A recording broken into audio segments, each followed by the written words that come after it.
Hello বন্ধুরা, কাকিমার কিচেনে চলে এসেছি। আজকে বানাবো দেখো রুই মাছ দিয়ে আর আলু দিয়ে ঝোল। ওই জন্য রুই মাছটা আমি ভালো করে ধুইয়ে নুন হলুদ মাখিয়ে নিয়েছি। আর এখানে নিয়ে নিয়েছি আমি দুটো বড় বড় আলু, টমেটো আর পেঁয়াজ কুচি, লঙ্কা কুচি। আর এখানে নিয়ে নিয়েছি আদা রসুন জিরে ধনে লঙ্কা আর হলুদ গুঁড়ো।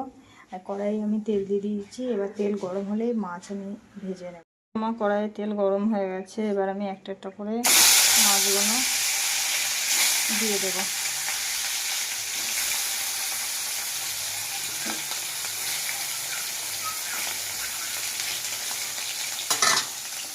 বন্ধুরা, মাছগুলো আমার ভালোভাবে ভাজা হয়ে গেছে। এবার আমি কড়াইয়ে তেল দিয়েছি, দিয়ে দেবো গোটা লঙ্কা, পাঁচ ফোড়ন আর তেজপাতা।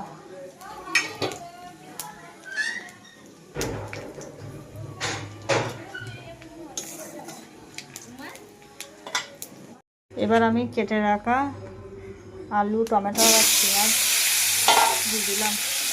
এগুলো ভালোভাবে ভেজে নেব।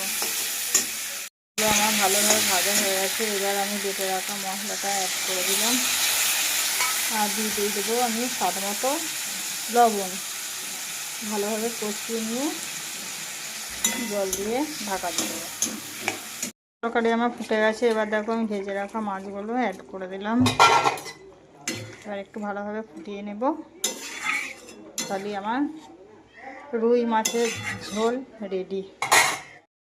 দেখো বন্ধুরা, আমার মাছের ঝোল পুরো রেডি। এবার আমি একটা পাত্রে ঢেলে নিলাম।